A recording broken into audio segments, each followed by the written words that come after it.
Yeah, I'll react to that, sure. It's that time. All right, guys. All right, Napoleon's Marshals. Epic Histories TV seems to really get better and better. The more recent they put out the video, which these seem to be a little bit more recent than the others, which would make sense. It seems like that's how the playlist is ordered. So yeah, let's get into it. If you're not subscribed, learn history with us. Just hit that subscribe button. All right, love to have you. We're nice. Most of us are great. No, you're all great. Let's get into it. Sorry. All right, let's go. All right, I'm excited. Napoleon's Marshals. Is this Suchet? I'm waiting for Suchet. Of the limited knowledge I got from the Marshals in the Napoleonic War series, or just all of these episodes in the 25 episode long playlist over at Epic History TV, you learn a good amount about the Marshals. You see familiar faces every now and then, but it's getting a little deeper into it. And Suchet seemed to be the one who was most professional, and I respect that. And so let's get into it.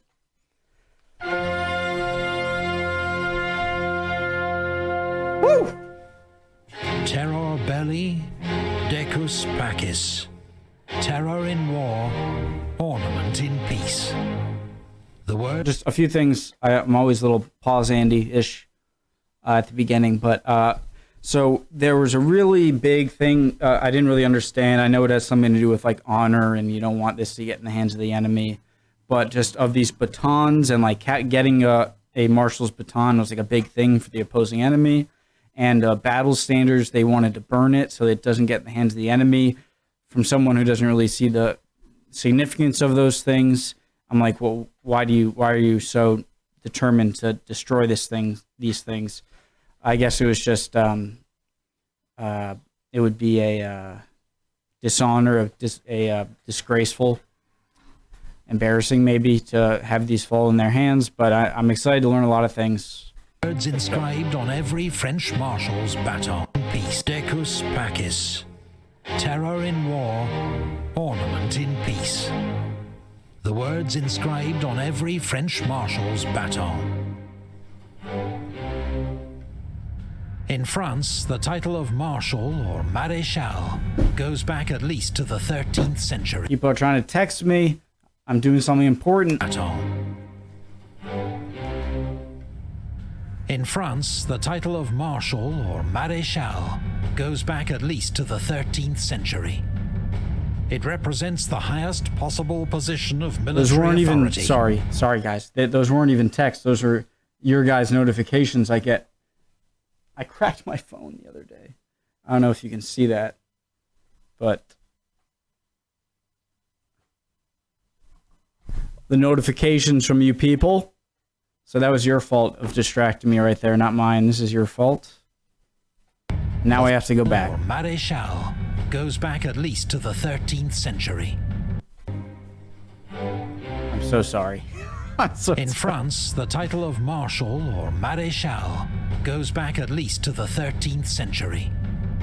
It represents the highest possible position of military authority. Authority symbolized by a marshal's baton. The title was abolished during the French Revolution as incompatible with the egalitarian spirit of the age. But in 1804, Napoleon founded a new empire and restored the ancient rank. That year, he picked 18 of France's best generals and made them marshals of the... Suchet! All right, so who are the guys I really... all right, yeah, I'm paused again, all right? Deal with it. If you leave, you're dead to me. All right. Soult, I remember. Suchet. Surrier, familiar. Okay. Ney, yep. MacDonald, heard a lot. Marmont, heard a ton. Mortier, Marat, I forget. Heard him a lot.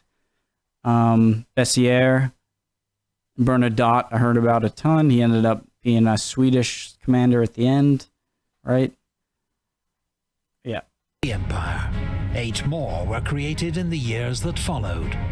The marshals outranked everyone in the new empire, apart from Napoleon's family, princes, and ministers of state. They came from every background, sons of aristocrats and innkeepers, professional soldiers, Really? and those who'd learned on the job, old school Republicans and Bonaparte loyalists.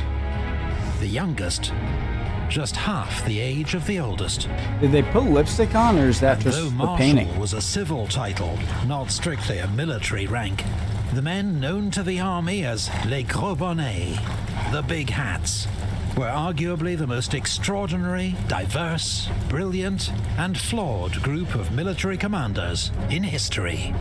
Who isn't? The most Flawed. favored were showered with titles and wealth. But the price too was high. Half were wounded, 3 were killed or died of wounds, 2 were executed.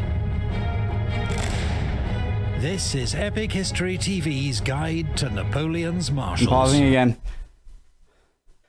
Go ahead to when I started, but whatever. All right. My transition over the course of watching these videos has been amazing in terms of my perspective on the French army. Going back as far as those comments of being like, hey, if you look at American history, you're always so like pro-America and go America that you should be rooting against the English and maybe even for Napoleon because of how the French helped in the Revolution and ever since. But I don't know why. He seemed to be like the heavy. I don't have a great reason. I just kind of like voted who I wanted to vote for in the moment, and should have. But hey, it was what it was. It is what it is. And over time, just the respect I gained for Napoleon overall, like seeing that deathbed image of him was actually pretty powerful last video, or one of the videos before. I think it was the last one before these Marshal videos. Was really powerful seeing him in the deathbed, and I would have had a much different reaction to that, or at least much more suppressed reaction, if I had not gained all that respect and gotten kind of familiar with them through all those episodes. But now I'm much more kind of like, ooh, some of these guys were the greatest military minds, and I'm very eager now to see their story and see why they were so great and their flaws and opposite of flaws, their good qualities. Can't wait. All 26 have been ranked according to our own evaluation of their achievements as marshals. I'm just excited. With expert guidance from retired Lieutenant Colonel Remy Porte, former Chief Historian of the French Army. First, a thank you to our sponsor, Call of War. Follow to Napoleonic War only for 30 days. I understand you gotta make money. I'm just trying to get to the video. More than 2,000 French generals served in the Revolutionary and Napoleonic Wars. Many were brilliant leaders. A few probably deserved to be marshals, more than some who were. Any selection can only be difficult and highly subjective, but here's our pick of 12 of the best. Bertrand, Napoleon's faithful aide-de-camp, who commanded 4th Corps at the Battle of Leipzig. Clausel, a veteran commander of the war in Spain. Suchet. Desaix, Napoleon's close friend, killed at Marengo, aged 31. Prince Eugène, Napoleon's adopted son. Again, I'm not saying that I know Suchet is the best general on the battlefield. I just like Suchet because he showed a lot of restraint where he could have been very brutal, and where many people would be brutal, and showed a lot of restraint in Spain over the conquered cities, showed respect to civilians. I think that's a very rare quality in humans in that moment, where all this, your soldiers have been killed, and you're so paranoid, something that the Americans were terrible in the Vietnam War, where they took out a lot of anger on civilians, I'm sure. I'm not saying every American over there, but it's not easy to show sympathy, empathy, and mercy, and when you have that power and have seen that destruction to your enemies. Sorry. A hero of the No, Russian I'm not sorry. retreat. Gérard, one of Napoleon's best corps commanders by 1814, made a marshal by King Louis-Philippe in 1830. Goudon, whose infantry division bore the brunt of the fighting at Auerstedt in 1806, died of wounds near Smolensk in 1812. Junot, who first served with Napoleon at Toulon in 1793, probably committed suicide after his fall from favor in 1813. Lasalle, the Hussar general, among the best light cavalry commanders of the Napoleonic Wars, killed at Wagram, aged 34. Maison, who told his division on the morning of Leipzig that they must win that day or all be killed, made Marshal by King Charles X in 1829. Non-Souty, the heavy cavalry commander. If Suchet doesn't come up, I'm going to be pretty upset. Aged 46. Saint-Hilaire, hero of Austerlitz, died of wounds received at Aspern in 1809. Or it just shows how little I know. Van Damme, of whom Napoleon once said, "If I had to invade hell, you guys lied to me. You told me Suchet would be mentioned in these videos, and you lied to me. I'd want him commanding the vanguard." And now, Napoleon's 26 marshals, ranked in order of merit. 26. Marshal Pérignon. When Napoleon created the first 18 marshals, 4 were honorary marshals, recognized for past service to France. Pérignon was one of these. A former officer in the Royal Army, he'd won fame in the Revolutionary Wars, fighting the Spanish on the Pyrenees front. He later served as ambassador to Spain. After a brief retirement, he was sent to Italy and commanded the French left wing at the disastrous Battle of Novi, where the army was routed by Suvorov's Russians, and Pérignon was badly wounded and captured. His appointment as honorary marshal in 1804 was a political move by Napoleon, a way to win acceptance for his new empire, by emphasizing continuity with the revolution, by rewarding its military heroes. Pérignon never held active command as a marshal, but served as governor of Parma, and later Naples. His eldest son, Pierre, was a cavalry officer, killed at Friedland in 1807. Pérignon retired in 1813, but refused to support Napoleon when he returned from exile in 1815 and was stripped of his marshal's baton. His rank was later restored by King Louis XVIII. 25. Marshal Brune.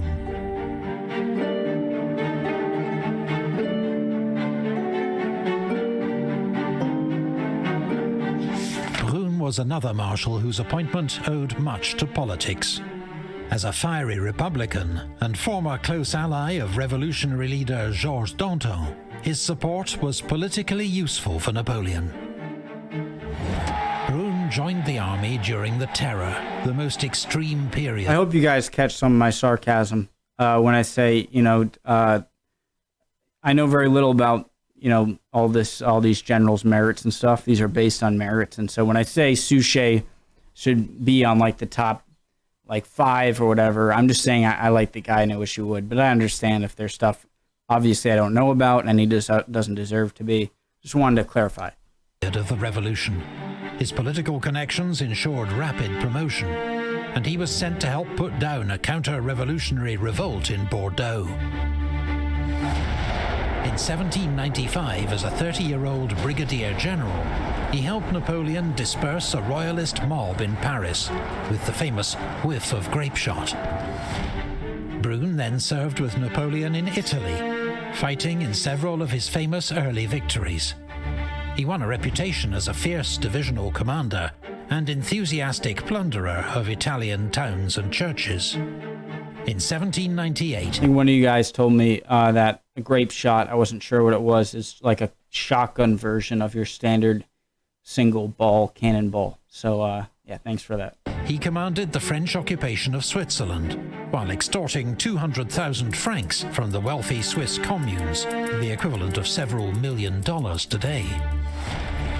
It was said that Brune's personal carriage was so laden with gold when it left Switzerland that it immediately broke down. The next year he won his most important victory while commanding French forces in Holland, defeating an Anglo-Russian army at the Battle of Castricum and saving France from invasion.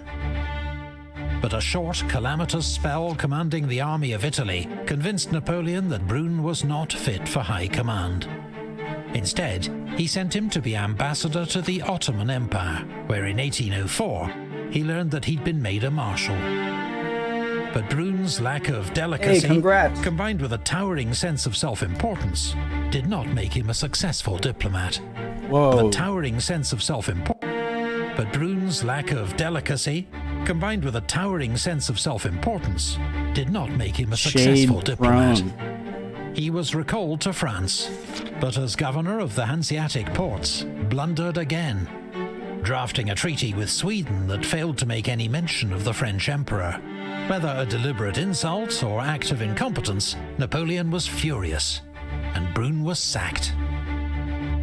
Brun spent the next 7 years at his country estate.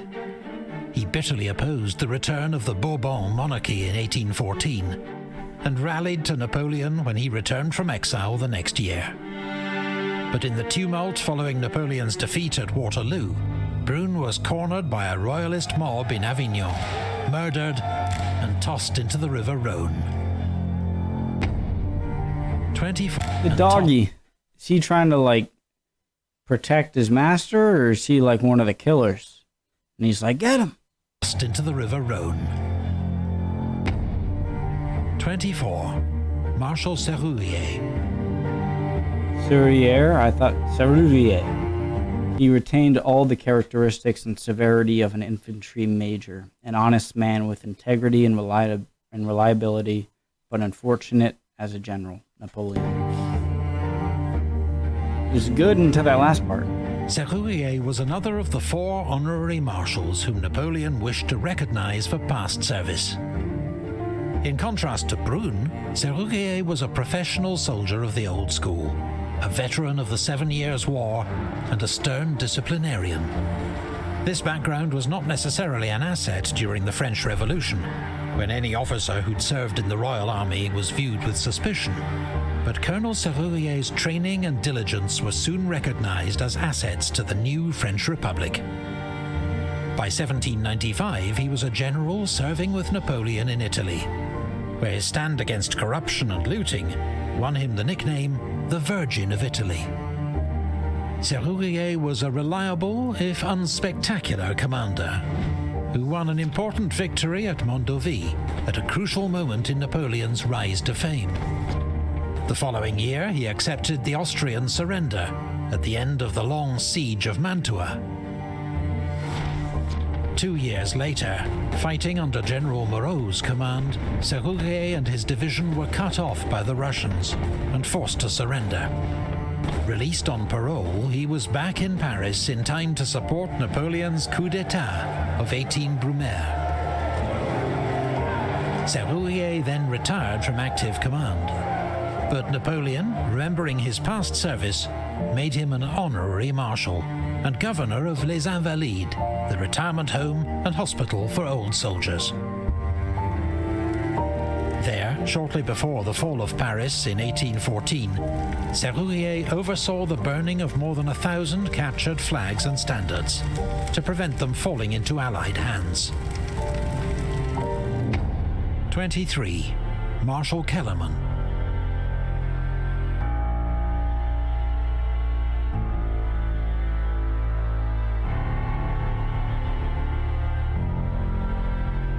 Kellerman was another honorary marshal, the oldest at 68, and famed throughout France as the savior of the revolution. A career soldier from a middle-class background, he'd seen distinguished service as a cavalry officer in the 7 Years' War. At the beginning of the Revolutionary Wars, he was a general, commanding a frontier army at the moment of greatest crisis, when it seemed foreign invasion was about to stamp out the revolution and restore the ancien régime. But at Valmy, in September 1792, Kellerman's Army of the Centre stood its ground, and with a ferocious artillery barrage, persuaded the Prussian army to withdraw. Valmy was not a stunning tactical victory, but it was a turning point of history that saved the infant French. That's such a cool painting right there. Wow. Someone was pointing out, it might have been Light X Heaven actually, just how amazing would have seen. Obviously, the carnage would be nuts, but just to see in person, maybe not be one of the soldiers, but just to see all of those troops in formation out on this great field. That guy can't be sleeping, so is he dead or something? Republic. I want that painting. When the revolution took a more radical turn, on my wall. Even a war hero like Kellerman became suspected of royalist links and spent a year in prison under the threat of the guillotine. Acquitted and restored to command, he was poised to launch a new offensive in Italy when he was sidelined, first by General Scherer, then in favor of a rising new talent, General Bonaparte. Kellerman later specialized in army administration and training, a role he continued to perform under Napoleon, whilst also entering politics and serving as president of the Senate. His son, General François-Étienne Kellerman, followed in his father's footsteps, serving as one of Napoleon's best cavalry commanders. Add 22. Marshal. What song goes like da-da-da-da-da-da-da? Na-na-na, I wanna woo. Little girl, big attitude. Whoop. Find that song in your head with a hum. Grouchy.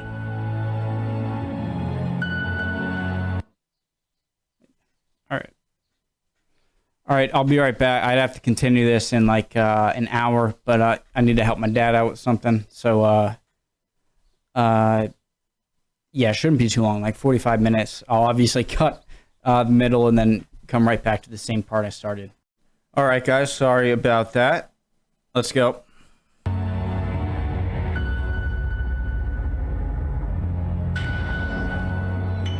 When Napoleon returned from his first exile in 1815, he created one last marshal for the upcoming campaign, Emmanuel de Grouchy.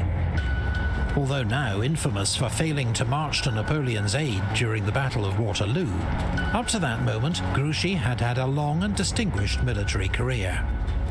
An aristocrat who embraced the French Revolution, Grouchy served with distinction throughout the Revolutionary Wars, fighting counter-revolutionaries in the Vendée and serving in Italy, where he was wounded and captured at the Battle of Novi.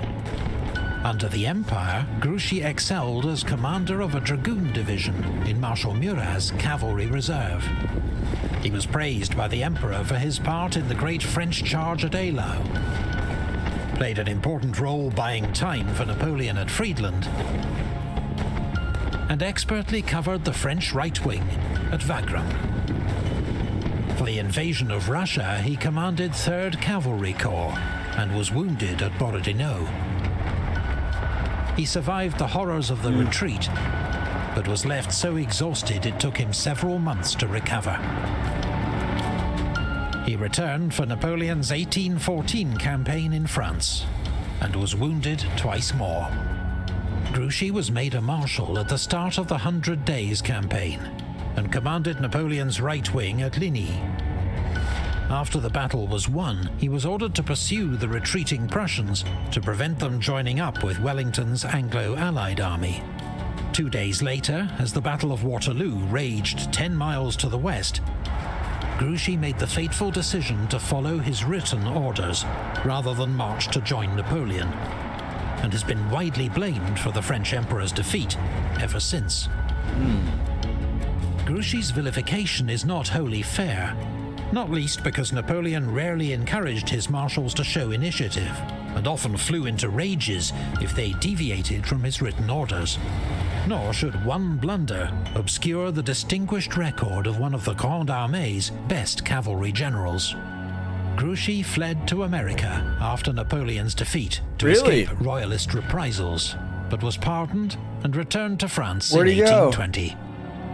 New Jersey again? 21. Marshal Moncey.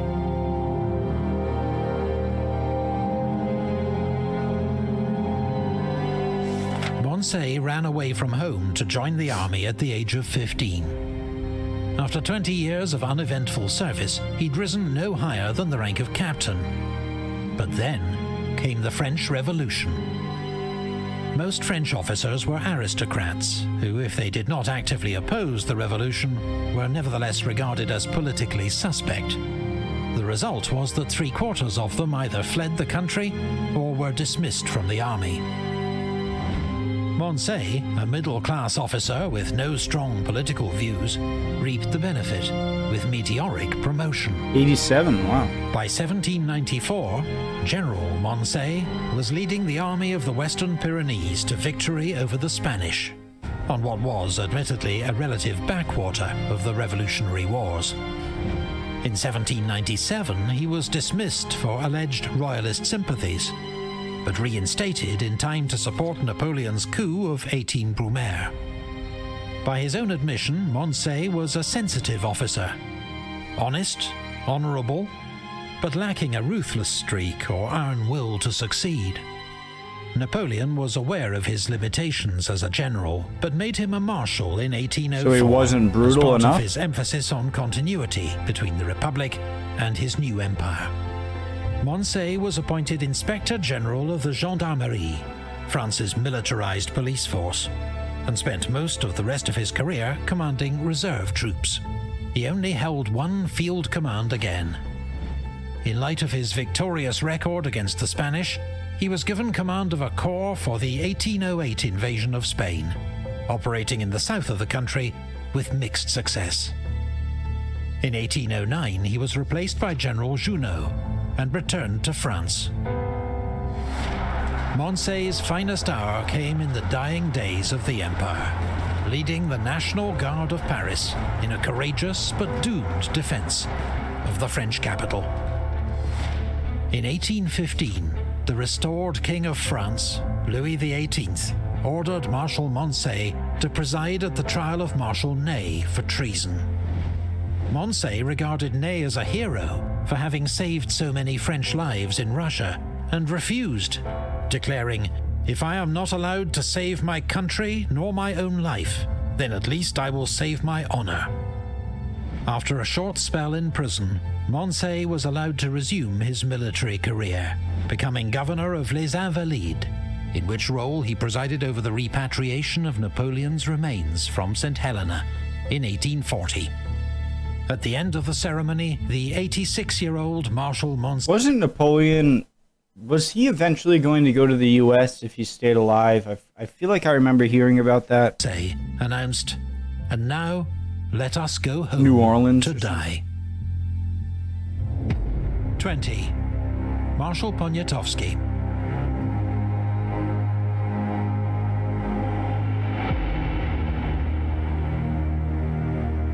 Prince Józef Poniatowski was the King of Poland's nephew, but his military career began as a cavalry officer in the Austrian army, even serving as aide-de-camp to Emperor Józef II himself. In 1789, he transferred to the Polish army with the rank of Major General, but could not save Poland from partition by its rapacious neighbors, Russia, Prussia, and Austria. By 1795, Poland had vanished from the map, swallowed up by its rivals. After Napoleon's defeat of Prussia in 1806, Poniatowski decided loyal service to the French Emperor was the best way to win Poland's restoration, although he never fully trusted Napoleon's aims. Somber, serious, and brave, Poniatowski proved an able commander of Duchy of Warsaw forces in Napoleon's service. When war broke out with Austria in 1809, while Napoleon advanced on Vienna, Poniatowski waged a brilliant supporting campaign against a larger Austrian army in Galicia. For the invasion of Russia, he commanded the Polish Fifth Corps. He and his troops distinguished themselves first at Smolensk and again at Borodino, leading the attack on the right wing. Poniatowski and his corps performed heroically throughout the campaign, motivated in part by their old animosity towards Russia. But by the end of the retreat, Fifth Corps had been virtually destroyed. Poniatowski remained loyal to Napoleon, even though the disaster in Russia paved the way for the Russian reoccupation of Poland. He rejoined Napoleon in Germany in 1813 and was given command of the Polish 8th Corps.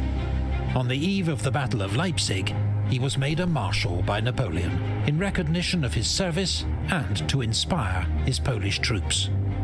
Poniatowski was the only non-Frenchman to receive this honor. Ooh. He and his troops fought with their usual tenacity and skill at Leipzig, holding key villages on the southern front against the Austrian and Prussian onslaught. At the end of the battle, Poniatowski commanded part of the rear guard. But their only escape route, a bridge over the Elster River, was blown up too soon.